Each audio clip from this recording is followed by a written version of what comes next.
Samahan niyo po ako sa aklat ng mga gawa.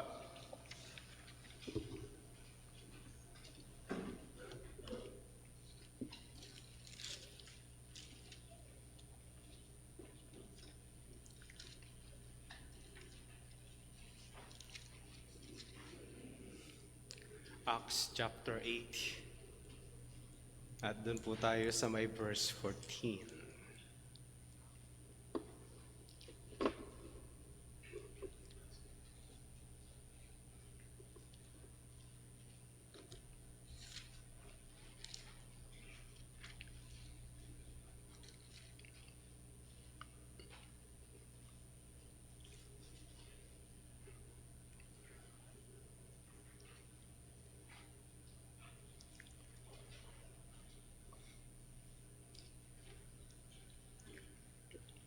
Acts chapter 8, verse 14. Now when the apostles at Jerusalem heard that Samaria had received the word of God, they sent to them Peter and John, who came down and prayed for them, that they might receive the Holy Spirit. For he had not yet fallen on any of them, but they had only been baptized in the name of the Lord Jesus. Then they laid their hands on them, and they received the Holy Spirit. Now, when Simon saw that the Spirit was given through the laying on of the apostles' hands, he offered them money, saying, "Give me this power also, so that anyone on whom I lay my hands may receive the Holy Spirit." But Peter said to him, "May your silver perish with you, because you thought you could obtain the gift of God with money. You have neither part nor lot in this matter, for your heart is not right before God. Repent, therefore, of this wickedness of yours, and pray to the Lord that, if possible, the intent of your heart may be forgiven you. For I see that you are in a gall of bitterness and in a bond of iniquity." And Simon answered, "Pray for me to the Lord, that nothing of what you have said may come upon me." Now when they had testified and spoken the word of the Lord, they returned to Jerusalem, preaching the gospel to many villages of the Samaritans. Manalangin po tayo. Ama, kami po ay patuloy na naninikluhod sa inyo. Humihingi po kami ng talino. We plead for your wisdom na ipagkaloob po sa bawat isa sa amin. Tulungan po ang inyong abang lingkod as we tackle a passage o segment ng inyong mga salita na hindi nag-agree ang maraming mga ngaral. Tulungan kami, o aming Diyos, bigyan kami ng sapat na guidance sa aming pong pagtunghay ng mga salita ninyo sa buhay ng mga apostoles sa kanilang pangangaral, gayon din sa isang dating manggagaway na makita niya ang inyong mga salita. Tulungan kami, o aming Diyos, na bigyan kami ng enough discernment po para dito. Sa pangalan po ng aming Panginoong Kristo, ito pong lahat ang aming dalangin. Amen.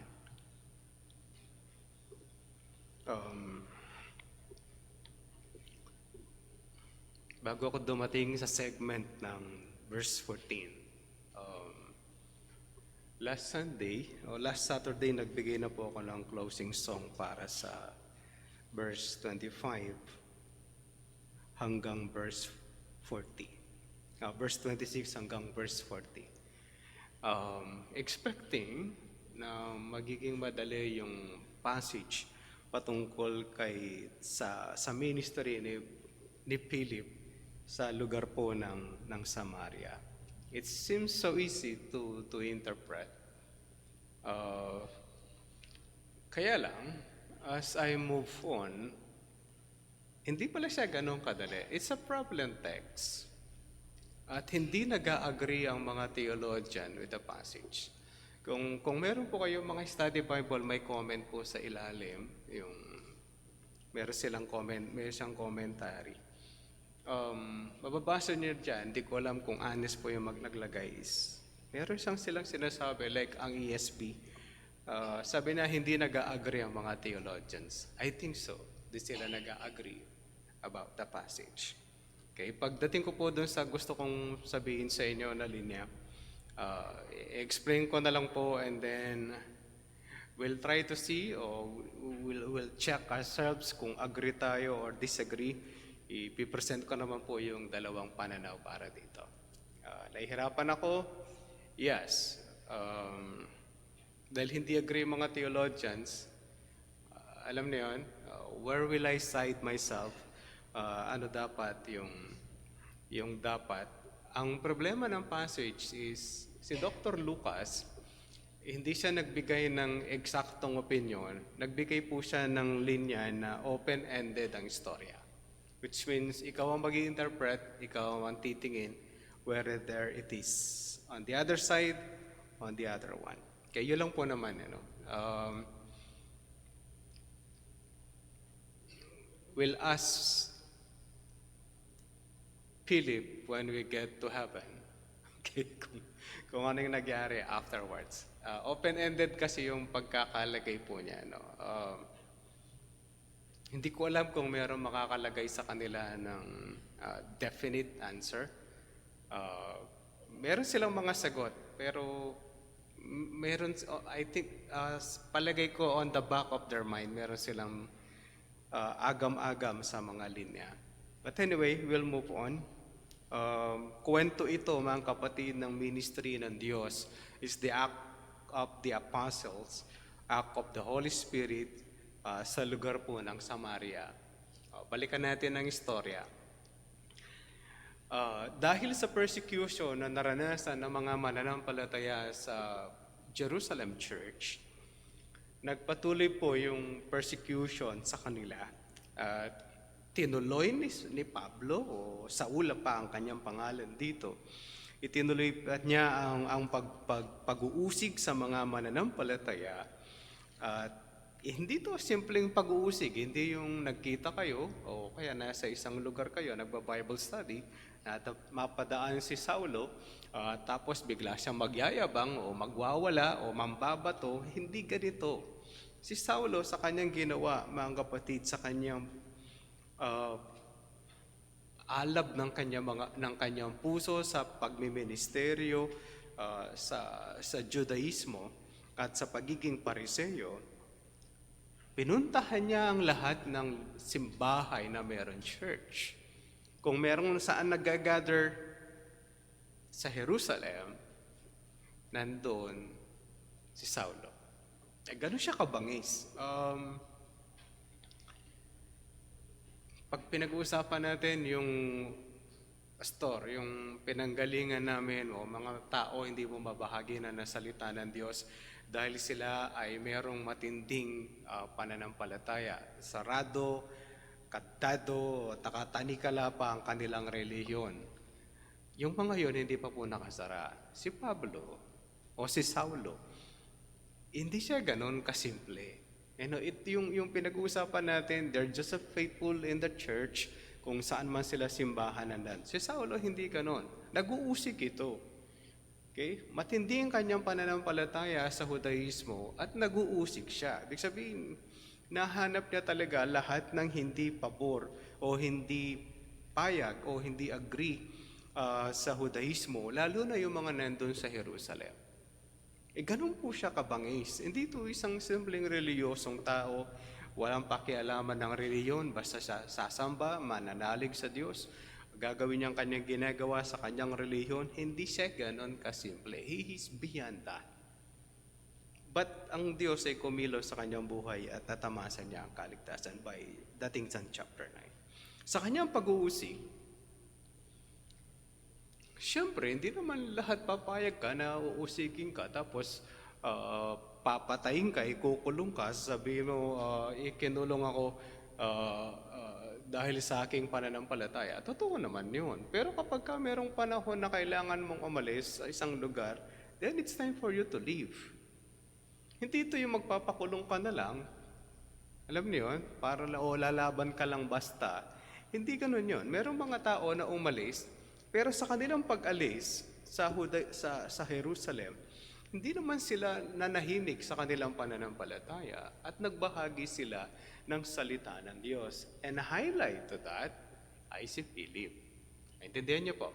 Hindi lahat sinulat, hindi porke hindi nasulat ang pangalan mo sa Biblia o ng isang apostol sa Biblia, is a lesser apostle o hindi siya maayos na mananampalataya. Meron lang pong ina-highlight. Kahit naman yung kwento ng Old Testament, merong prophet sa Old Testament sa Southern Kingdom, merong prophet sa Northern Kingdom.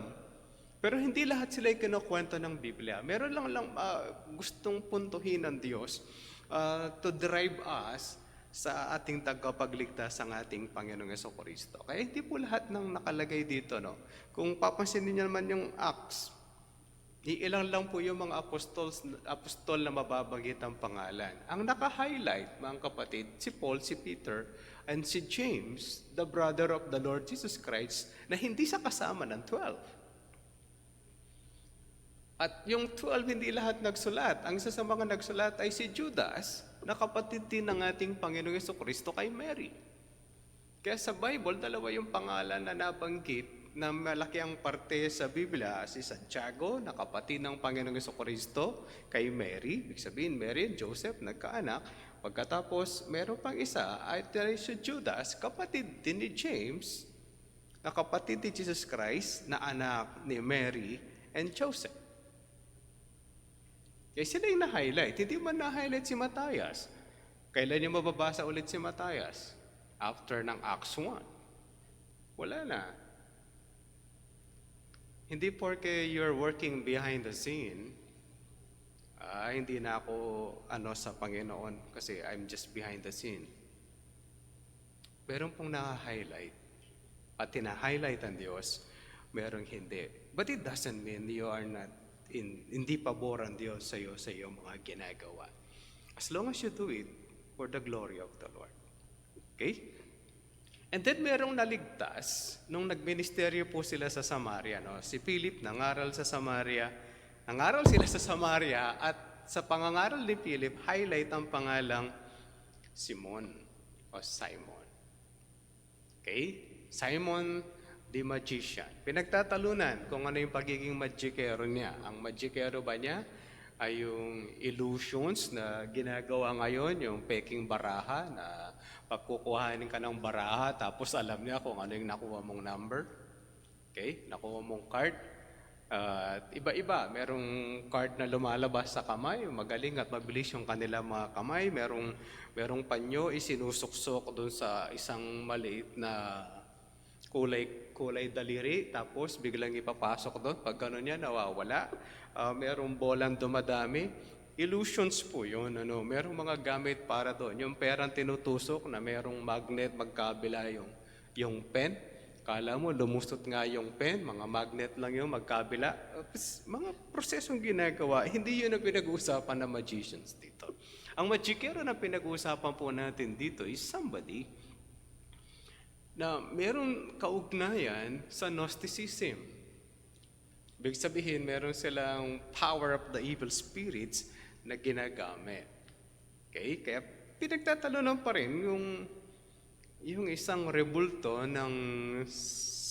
sa isang bansa kung si Simon the Magician o si Simon na Magikero yung nandun o pasimuno ng Gnosticismo. Parang hindi naman siya. Masyado siyang bata para doon sa Gnosticism. But anyway, mga kapatid, ito po yung pahirap sa mga linya. Gusto kong tingnan niyo po yung verse 12 para pasama-sama po tayo sa problema sa buhay, hindi lang ako. Ito po yung problema ko. Problema din ng mga theologians sa chapter 8, verse 12. But when they believe, Philip, as he preached good news about the kingdom of God in the name of Jesus Christ. They were baptized, both men and women. Ito na yung problema. Even Simon himself believed. And after being baptized, he continued with Philip and seeing signs and great miracles performed. Ito po yung problema natin sa mga susunod na line. Yung salitang believe na nakalagay kay Simon, parehas na parehas po yung salitang ginamit dun sa karaniwang mga tao sa lugar ng Samaria na naniwala kay Philip. Yung believe doon sa verse 12, yung belief na nakalagay sa verse 13, parehong Grego. Okay? Kung pareho po yun, yung sinabi ni Dr. Lucas na yung mga to ay naniwala sa ating Panginoong Jesucristo, ganin din po yung belief na nakalagay para kay Simon na Magikero. Naintindihan po natin yung problema. Ngayon ano yung problema? Yung problema nandun po dun sa verse 21 and 22. Yun po yung problema natin mamaya. But anyway, it's not that big deal siguro, pero para may problema din kayo, kamukha ko. Tapos, malayo na yung lugar, ano? Pero may pakpakang balita. Kaya kahit po sa Kristendom, may pakpakang balita. Hindi po natin naikukubli lahat yung mga istorya. Pastor, hindi po tayo kilala sa ibang lugar. O ngayon, kung hindi tayo kilala, kailangan ba tayo magpakilala? Hindi naman natin kailangan. Pero, may pakpak po yung balita. Umaabot yung mga istorya ng mga to o ng pag-iibanghelyo sa iba't ibang mga lugar. At siyempre, dahil konti pa yung mga mananampalataya at mga simbahan at wala namang denominasyon noon, wala namang kanya-kanyang kami ay Baptist, kami ay Pentecostal na full gospel, kami ay Foursquare na full gospel, kami ay nagmimilagro, kayo walang milagro, kaya kayo ay half gospel, kami ay full gospel. Wala namang ganun dati, isa lang is the universal church and the local church ay iisa lang ang kanilang lakarin at tungkulin. Hindi ka mukha ngayon. We have so many denominations, that's why we fight against one another. Umabot ang balita sa Jerusalem. Ito yung magiging problema natin mamaya. Okay? Kaya sabi sa verse 14, Now when the apostles at Jerusalem heard that Samaria had received the word of God, they sent to them Peter and John. Okay, dalawa yung pangalan. Wala na yung isa eh. Wala na si James. Hindi kasama si James. Hindi pa nandiyan pa pala, hindi pa pinatay. Okay. Hindi siya kasama, yung dalawa lang. Ulitin natin ang Samaria. Ang Samaria ay grupo, ito yung mga nasakop, nung masakop ang Jerusalem, ang buong Israel, tinanggal lahat yung mga tao, tapos may binalik. Ang Judah may bumalik. Sinabi ni Haring Cyrus, lahat ng gustong bumalik para magtayo ng templo ay bumalik sa Jerusalem para itayo ulit yung templo. At klaro ang pagkakalagay, lahat ng inudyokan ng Diyos. Pero meron nang nakatira noon sa Samaria. Ang problema nung nakatira sa lugar ng Samaria, which is, kapag nasa Old Testament kayo, Trans-Euphrates ang pagkakalagay. Itong mga taong ito ay naniniwala sila na sila ay lipi ni Manase at ni Ephraim. Basically, Joseph. Ang problema, hindi nila matrace ang kanilang genealogy. Hindi nila matrace yung pinanggalingan nila, pero ang claim nila, ang paniwala nila, sila ay galing kay Ephraim at kay Manase. Kaya lang, hindi nila ma-prove na sila nga ay galing doon. Kaya hanggang sa panahon na ganito, hindi pa rin sila nagkakasundo. Ang tawag sa kanila ay Meron silang mas mababang spirituality at nagtayo sila ng sarili nilang templo. Kaya mababasa nyo sa pagmiministeryo ng Panginoong Jesucristo, the worship in Gerazim. Nagtayo sila ng sarili nilang sambahan. Kasi ayaw nyo kami pasambahin sa Jerusalem. We'll build our own. At alam naman namin yung system ninyo. Kaya alam naman nila yung how they do it sa Jerusalem. Ganon din na ginagawa nila sa bundok ng Gerizim. But syempre, ang blessing ng Diyos will be on the temple in Jerusalem. But pares din sila ng inaaral. Familiar sila, mga kapatid, sa paniwala at doktrina ng Old Testament. Pero lower ang kanilang spirituality. Okay. Sa mga churches, minsan kanon, parang mas konting kaalaman ninyo, kami have better preacher, lower Christians kayo. But anyway, may pinadala ang Jerusalem.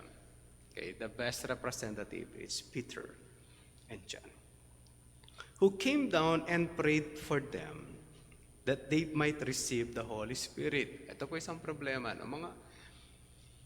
Minsan nakala mo, dali-dali na mga passage. Kapag binabasa mo, madali lang siya.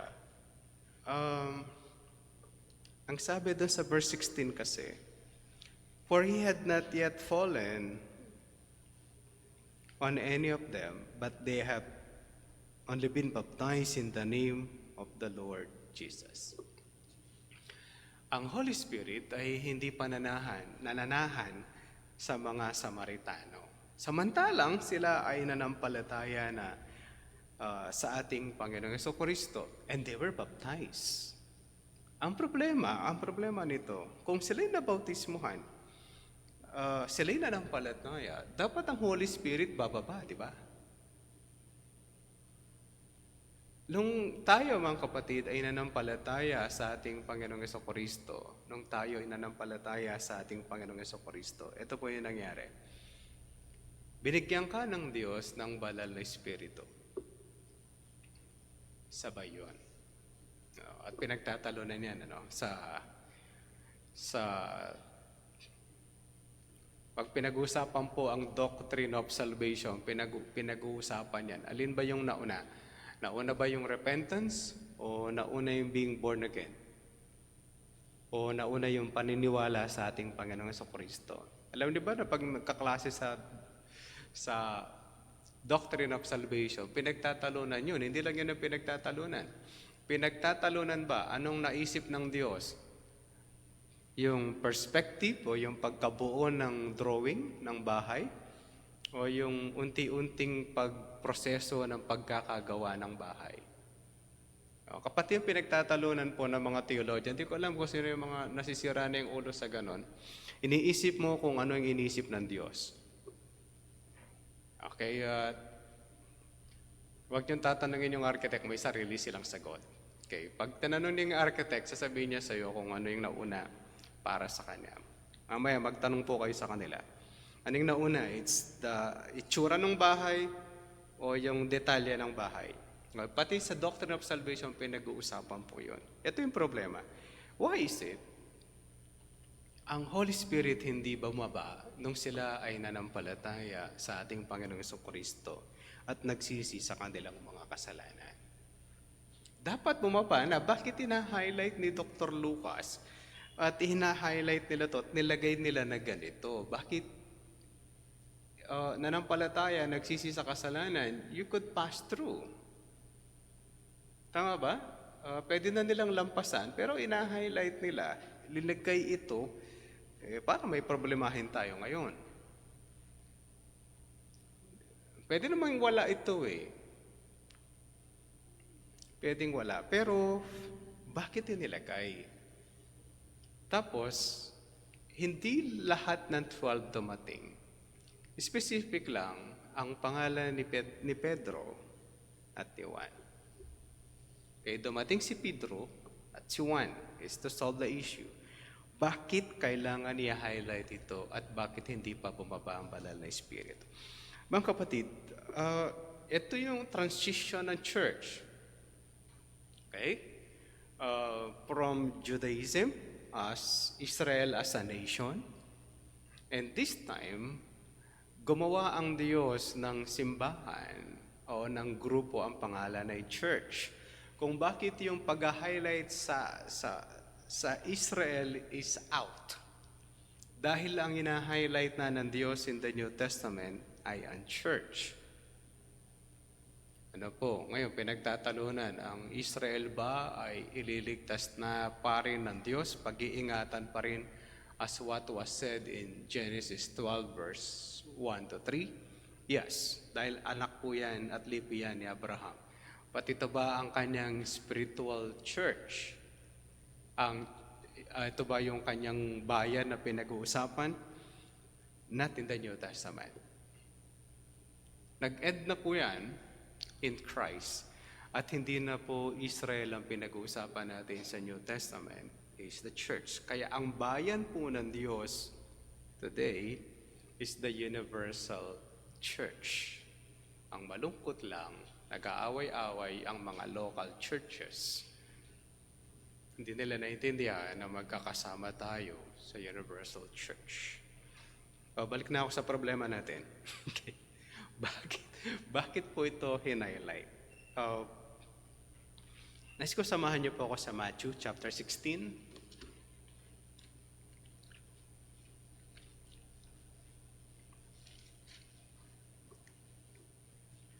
Hawakan niyo po yung axe.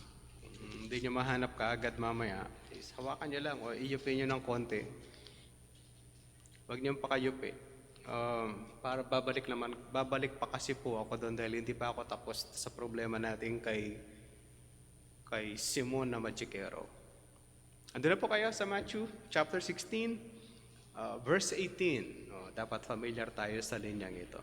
And I tell you, you are Peter, a small stone, and on this rock I will build my church. The rock is Christ. And the gates of hell shall not prevail against it. That's the church. Pagka-aatake ang hell, they cannot penetrate on the gates. They cannot fight against it. Verse 19. Andan niyo po ang kausap si Peter. I will give you the keys of the kingdom of heaven. And whatever you bind on earth shall be bound in heaven. And whatever you loose on earth shall be loosed in heaven. Sabi sa kasaysayan ng Roman Catholic Church ay nung hinukay daw nila ang pundasyon bago gawin ang St. Peter Basilica sa Rome, meron daw silang nakitang isang ataol sa ilalim na merong susi sa taas. Tapos merong mga ataol na nakapaligid doon sa isang ataol na yon. Pinaniniwalaan nila, it is Peter, kaya doon nila tinayo ang St. Peter Basilica sa Rome. Yung susi dito, mga kapatid, hindi literal na susi na binigyan siya ng susi. Anong susi ang ibinigay? Master key ba? O anong susi ang binigay? Mga kapatid, yung susi na pinag-uusapan, dito physical na susi binigay, tapos nalibing na si Pedro, nakalagay pa sa kanya yung susi. At nakita pa ng mga tao yung susi. Wala pong inabot na susi kay Pedro. Sa pag-usad po ng church, bubuksan ang kaligtasan hindi lang sa mga Hudyo. This time, bubuksan na sa mga Samaritano. Kaya ang pagbababa ng banal na Espiritu ay gagawin ng Diyos sa pamamagitan ni Pedro. Naintindihan niyo po kung bakit hinighlight ito, yung susi ng kaharian ng Diyos, sinabi ng Panginoong Jesucristo will be given to Peter. Kaya yung pagbaba ng banal na Espiritu kay sa mga Samaritano, dahil bubuksan na po yung kaharian sa kanila, ay bubuksan ng Diyos sa pamamagitan ni Pedro. Kaya yung pagbababa, kung papansinin nyo, di ba kayo nagtataka, ang dami-daming apostoles, why Peter and John ang pinadala? Coincidental? Hindi po. Plano po ng Diyos yun. That God will send Peter.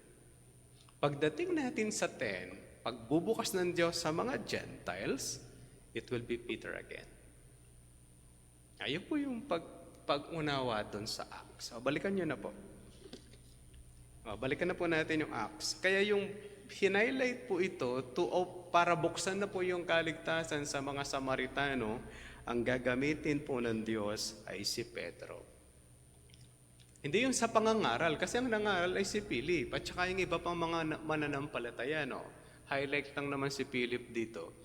And then yung pagbaba ng banal na Espiritu, so specific. Si Pedro ang ginamit ng Diyos para mag-lay hands sa kanila, together with John. Okay? Hindi po ito pangkaraniwang ginagawa na kapag nag-lay hands kayo, biglang bababa yung banal na Espiritu. After this, wala na tayong mababasang ganun sa Samaria. After Acts 10, wala na rin tayong mababasang pagbaba ng banal na Espiritu. Kaya, ganyan po yung pagkakalagay. Kaya sabi niya sa verse 16, For he had not yet fallen on many of them, but they had only been baptized in the name of the Lord Jesus. Baka tanong, Pastor, di ba nagliligtas na ang Diyos in the past? Yes. Patingi-tingi yung pagkilos ng Diyos in calling the elect, even through Gentiles. But yung pag-highlight ng pagbaba ng banal na Espiritu ay ang pagbaba ni kikita mo yung signs na meron. Tapos, merong Simon. Okay. Si Simon, namangha na siya sa signs and wonders. Okay? Nagpagaling si Philip, yung mga demon possessed ay sumisigaw at umaaray para lumabas sa mga kanilang mga sinaniban. Okay? Kaya nandun, may kwento pa. Verse 17, Then they laid their hands on them and they received the Holy Spirit. Meron bang signs na nung makita nila yung banal na Espiritu? I think so. I think at this time, ang isa sa mga signs nila is speaking in tongues. Okay? Bago ako magtuloy, ang pagbaba ng banal na Espiritu, hindi po yung nasisira yung ulo ng mga tao. Alam niyo yan? Maganda manood din kayo paminsan sa YouTube, yung mga, makakita na kayong holy laughter. Yung church tumatawa lang kasi daw bumaba ang spirit. Ang tawag doon is holy laughter. Susunod darating na yung holy cow. Mura po ng Amerikano yan. Huwag kayo maghahanap ng holy cow. Then, holy barking ang meron. Okay? Kakatawa ba? Mamaya pag tumahol kayo, meron ng Okay. Ang tawag sa pagtahol ng mga mananampalataya daw sa kanilang worship is holy barking. At talagang tumatahol sila. Ito, bad news. Kumakain sila ng damo. Kaya mamaya, pag di kayo kumain ng damo, di kayo possess o di kayo lalagyan ng banal na Espiritu. Kasi nga sheep kayo, therefore you eat grass. Ang problema, ayon sa mga vetmed, ang sheep ay kumakain ng karton. Kaya yung lalagyan po ng pagkain mamaya, kakainin nyo pati yung karton. Kasi nakakatawa, diba? But they're real. Yung pastor na umakyat sa langit, alam niyo ba yun? May tali siya, tapos nagbutas sila doon, tapos ganun daw yung resurrection. Minsan nakakatawa sila, but they're been done and practice. At kapag nagpipray, dapat nag-i-speak in tongues. Kasi nga, it's the usapan ng Diyos at ng nananalangin. Pwede po yung kapag mag-isa mo lang. But when you're praying to a congregation, speaking in tongues is not appropriate. Kasi gusto mo nag-a-agree sila when you pray. Kasi sama-sama nga kayo nagpipray. Pero kung ikaw lang kinakausap ng Diyos, parang sinabi mo, ako kausap ng Diyos, hindi kayo kasali. Tama? Pero kung sama-sama tayo nagpipray, it should be understood by those who pray. Kasi naiintindihan naman si Pedro sa kanyang pananalangin. Hindi naman sinabing nag-speak in tongues pa si Pedro. It should be highlighted. Hindi siya hinighlight. Kaya ganun po yung idea, mga kapatid. Intindihan po natin, kapag bumaba ang banal na Espiritu, hindi nasisira ang ulo ng tao. Okay, hindi siya mag-holy barking, hindi siya kakain ng damo. Paano pala kapag may labong Hindi yung nakadapa sila sa garden, tapos kumakain ng damo. Pagka ganun po kayo, pumunta kayo sa amin, maraming damo. Tinatamad ako magtanggal ng damo kasi. Meron pang mga sumasayaw as they possess. Tapos natutumba. Hindi po ganun ang pagkilos ng Banal na Espiritu. No, ingat din kayo sa slaying in the Spirit, baka hindi na kayo bumangon. Okay? Kasi ang slaying in the Spirit ay nangyari lang kay Sapphira at kay Ananias. It did not happen to others. Sabi nila, Pastor, nangyari doon sa sundalo nung makita nila ang Panginoong Jesucristo. Unbeliever po yun. Hindi naman sila na born again after that. Tuloy po natin. Ito na po yung problema ko. Now, when Simon saw that the Spirit was given through the laying on the hands of the apostles' hands, he offered them money. Wow! Kung ako si Simon, tingnan niyo po itsura. Dati akong kumikita with magic arts. Okay? Dahil sa kanyang paniwala ng mga tao sa Gnosticism, naniniwala sa panggagaway, and then mawawala na siya ng trabaho kasi naniniwala na siya sa Panginoong Jesucristo. Tigil ng magic arts. Hindi na niya inulit po yun. Kung mapansin nyo, sumama siya kay Philip. Pero hindi siya masyadong namamangha kay Philip, kasi gumagaling lang may sakit Gumagaling lang may sakit. Pero ito, mga kapatid, nag-lay hands ang mga apostles, nag-speak in tongues yung mga tao. Wow, na-receive nila yung Spirit. Can you imagine? Sana ganun din ako kakapangyarihan. Isipin nyo naman, ang tawag sa kanya ay great. Kay Simon, ang tawag sa kanya dakila, makapangyarihan. And this time, hindi na siya ganun. Kaya nung makita niya yung mga apostles, hindi naman ito nagagawa ni Philip. Pero yung apostles, kaya niyang gawin. Kaya nila, naglayhan sila, bumaba ang Holy Spirit. Kaya nag-offer siya ng money. Pwede bang bigyan niyo rin ako ng kapangyarihan? Baka bisa tinatanong, Pastor, ang pangkukulam ba pinag-aaralan? Yes. Kahit na kalokohan po yung palabas na war switch, example po yun na pinag-aaralan yung pangkukulam. Tama ba? Nakapanood ba kayo? Ako lang. Parang ako lang nanood. Yung war switch, nag-aaral sila sa pangkukulam. Paano mangkukulam? Kano daw sila gagawa ng gamot, etc., etc. Pinag-aaralan ba yung pangkukulam? Yes. Of course, yung war switch, it's a fantasy. Pero yung mga nangkukulam, tingnan nyo, bakit yung mangkukulam pare-pareha silang ginagawa? May dal, tas tinutusok. Kahit sinong mangkukulam, meron silang ganun. Amerikano man yung nangkukulam at Pilipino yung nangkukulam, parehas sila na may dal. Ito pa yung parehas nila, parehas silang may malaking kawa, hindi naman sila nagluluto ng latik. Lagi lang iniikot yun, iikot-ikot. Kailangan pag mangkukulam ka, bawal magsuklay. Isa pa pong problema yon. Isa pa, nakaitim ka dapat. Di ba pare-parehas sila? Ang Dracula kailangan may pangil na dalawa lang. Pantaas lang, pambaba, wala.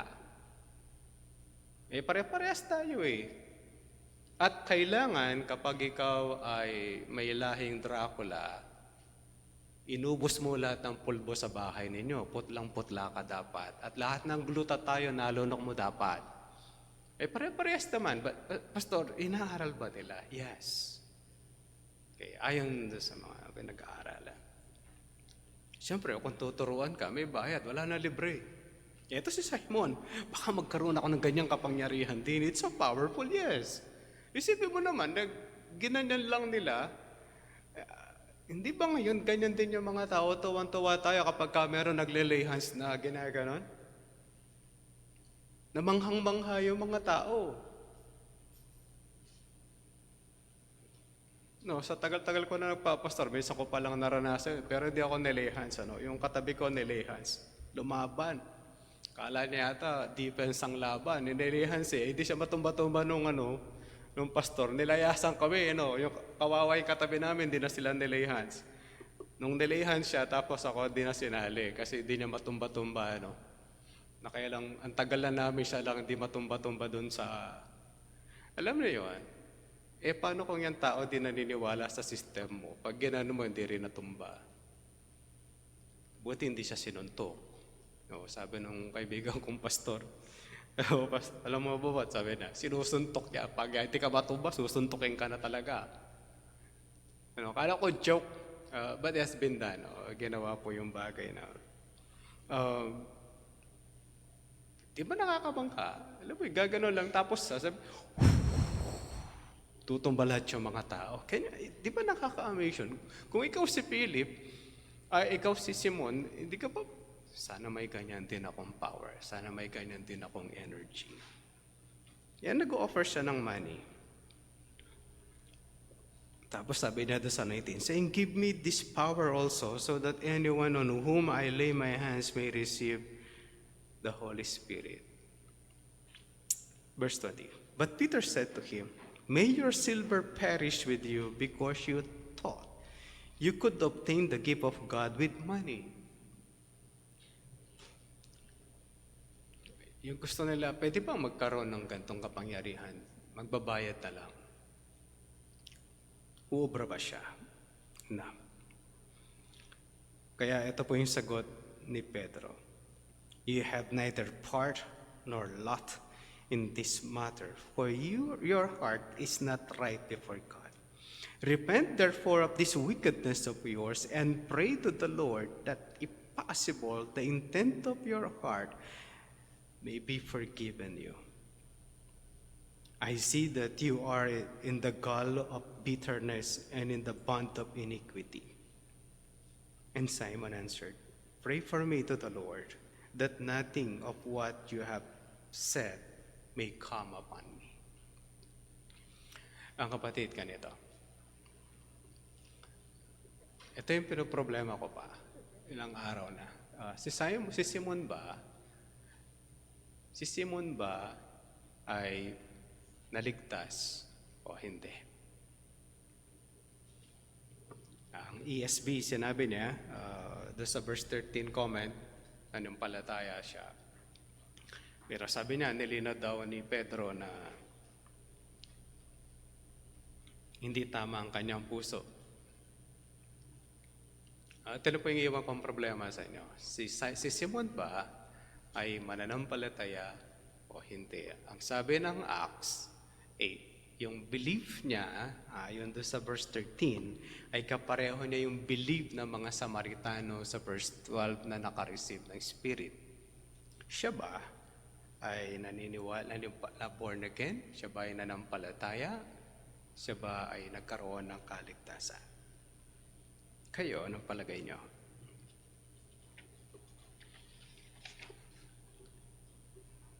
Gusto niyo marinig ang sagot ko, ano? Okay. Sige po, sabihin ko na yung aking sagot.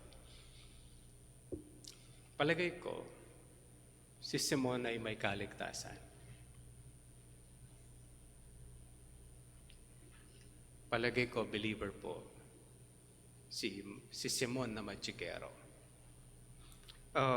Pastor, ang sabi ni Pedro ay repent. Sabi niya rin ay wala siyang kaugnayan doon. Palagay kong sinasabi niyang wala siyang kaugnayan is the laying of hands para makareceive sila ng Spirit. Pastor, may ginawa siyang mali, ligtas ba siya? Palagay niyo, si Ananias at Sapphira ay Christians? Yes. Ang mali lang ay yung puso nila sa pag-ako o pagsasabi na binigay nila lahat yung pera. Mga kapatid, it is an open-ended. Yun lang ang assumption ko. Palagay ko si Simon ay believer. You can assume your own. Hindi naman tayo kailangan mag-away-away dito.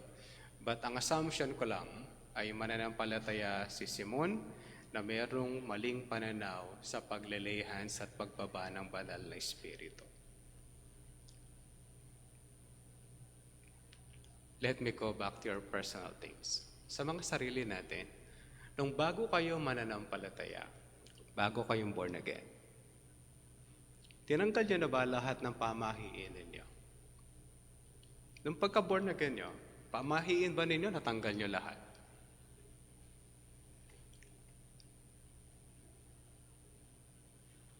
Or sometimes you also live in compromise. Pag merong baka hindi naman.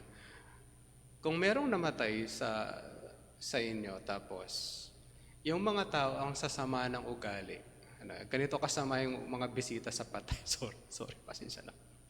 Gusto ko lang sabihin, pakakainin mo sila ng butong pakuan, ikakalat yung butong pakuan sa floor.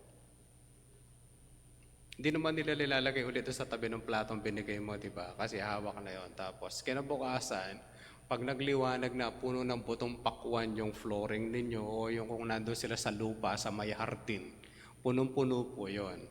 At tatanungin ko kayo, nagwalis ba kayo ng umaga? Subukan mo lang. Hindi. Kaya nyo magwalis ng umaga? Sa patay, may patay, nakaburol, tapos kumain sila ng butong pakwan doon sa labas. Yung butong pakwan sigurado kakalat, may kasama pang balat ng candy. Pati yung balot po nung inipit nakalagay din doon. Hindi man nila sinyot doon sa plastic na pinagkainan nila ng biskwit o kaya pinagkainan nila ng mamon. Kung ano man yung pinakain po ninyo, kasi hindi na masyadong uso yung marami ang biskwit, yung iba-iba yung shape na nakalata. Pagka merong may dalang ganun, it's either may patay o pasalubong sa piyesta. Okay? Kaya pag isi-serve sa iyo, gagano lang doon sa lata, di ba? Tapos ibibigay sa plato mo. Tapos, magwawalis ba kayo sa umaga? Or you also compromise? Di ba kayo nagko-compromise? Kasi baka ma-offend sila. Di pares lang kayo ni Simon. Matapang kasi Simon, senior pastor. Ba't ikaw?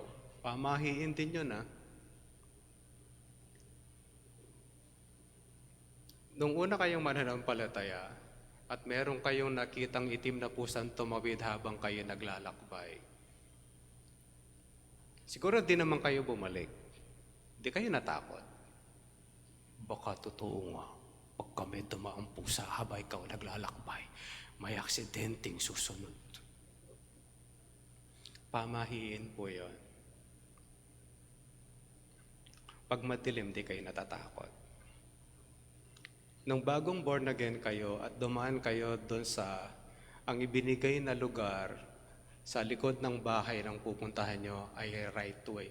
Ang right of way ay 2 metro. Pero mayroong salumagi na nandun. May malaking sampalok. At mayroong pang manggang nakasunod.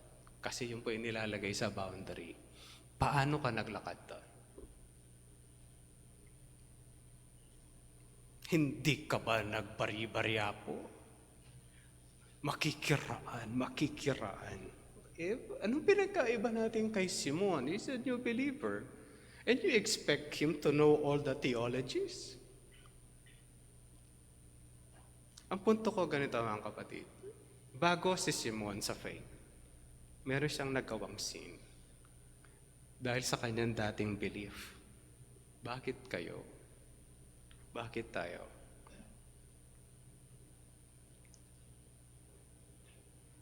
Bakit? Pag Holy Week, nagtatrabaho ba kayo? Nakikibakasyon din kayo. Kahit naman idilata, nakikibakasyon kayo. Ang nakakatakot pa noon, kapag ikaw nasugat sa Holy Week, di gagaling. Mga kapatid, ang punto ko lang ganito. Meron mga paniwala, di naman natin kaagad na alis. And then kapag na-practice mo, that's sin. Merong ang halaman na merong puting bulaklak, lapang-laban daw sa mangkukulam. Dapat magtanim ako sa bahay para yung mangkukulam, hindi ako maano.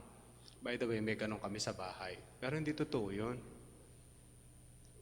Merong mga belief kasi tayo na hindi natin natanggal kaagad when you are new believer. Kapag sinabi doon sa malaking salumagi, mayroong kapre, di nyo tinitingnan pagdadaan kayo. To make sure na meron nga. Gusto ko lang maging tapatan lang tayo mga kapatid. Madilim, magbubuhos ka ng mainit na tubig. Sa isip mo, paano mo ginawa? Bari po, makikitabi po, tabi, mainit po ito. Kasi pag nabuhusan mo, doon siya naglalaro, doon sa kanal na babaho, di ba? Nakakatawa yung Pilipino eh. Baka ano. Tapos magtatali ka ng ano na sa bewang. Para hindi ka, alam niyo ba yon? Kung ano-ano ginagawa natin. Pastor, ako hindi ko na ginawa. Praise the Lord, hindi mo ginawa. Hindi ganun kalalim ang pamahiin sa buhay mo. Kamukha po ni Simon. Siya kasi malalim ang pagiging magikero niya. Sikat siya sa buong bayan. Ang pangalan sa kanya is the Great One. Ngayon, kung may nakita siyang ganito at born again yon, baka pwede rin sa kanya. Mali? Yes. Did he repent? I think so. Okay, kung Pastor, I don't agree. Let's just disagree. Huwag na natin pagtalunan kung born again yun tsaka hindi. Pag hindi natin nakita sa langit, pagkamatay natin, hindi siya naligtas. O wag na tayo magpustahan. Pustahan tayo, Pastor, pag nasa langit. Ano itataya natin? Yung isang perlas doon sa isang pinto ng Juda o yung perlas doon sa Joseph? Doon sa gate nila. O yung upuan ni Peter, pagtalunan na lang natin. Mga kapatid, I can be wrong. Pwede kang tama kung hindi, para sa hindi siya believer. Si John MacArthur, naniniwala siya, hindi siya believer. Pero ang Sonderban naniniwala na believer si Simon. Si Simon. I agree with the Sonderban. Okay, si English Standard Version ay naniniwala hindi siya believer. I think is one of the sin na meron siya para lang sa akin. Kung mali ako, then hindi naman siguro mag-change yung ating kaligtasan para lang dito. Kaya mga kapatid, hindi na ito tinuloy. It's an open-ended. It's up to us para paniwalaan man to o hindi. Gayunpaman, mga kapatid, nagtuloy ang ministry ng mga apostoles. Verse 25. Now, when they had testified and spoken the word of the Lord, they returned to Jerusalem. Okay, habang nasa Samaria sila, mga kapatid, they grabbed the opportunity, nagpatuloy sila sa pangangaral ng mabuting balita sa iba't ibang mga villages. Yung kay Philip ay galing sa city, and this time, inabot na nila yung mga sulok-sulok ng Samaria. Okay, yun po yung ginawa ng mga apostles. Ito po yung highlight ng ministry ng Samaria. Kung paano bumaba ang banal na espiritu, ang persecution ni Saul ay nagdulot ito ng pagkalat ng mga mananampalataya at lalong kumalat din ang ebanghelyo at dumami ang naging mananampalataya sa lugar ng Samaria. At pinatunayan ito, pinatotohanan ng mga apostles, nung sila ay nag-lay hands, mga kapatid, sila ay nagkaroon ng banal na espiritu. Kaya mga kapatid, tandaan po natin, una, ang kaligtasan hindi po nababayaran. Ang giftedness hindi rin nababayaran. But we can enhance talent. Pero yung gift na binibigay ng Diyos simply comes from the Lord. We covet the best gift. At ang best gift ay yung ibibigay ng Diyos sa iyo. At sabi ng Romans, iba-iba yung mga gift. Ganon din po yung sinasabi ng Corinthians. Pero hindi po to pare-pareho. Hindi lahat nag-i-speak in tongues, hindi lahat ay binibigyan ng interpretation, hindi lahat ay binibigyan ng kagalingan para sa pangangaral, hindi lahat ay binigyan ng kagalingan ng Diyos sa paglilingkod. Iba-iba po tayo at hindi yan pwedeng bilhin ng pera. But what is important is, maglilingkod po tayo to the best we could sa binigay po ng Diyos sa atin. Ang pagiging mananampalataya, mga kapatid, ay hindi simply maintaining your gift. It is serving the Lord sa ministry na ibinigay sa iyo. At maging maingat po tayo. Hindi porke hindi ka nakaka-offend ng tao but compromising on realities ng Scripture.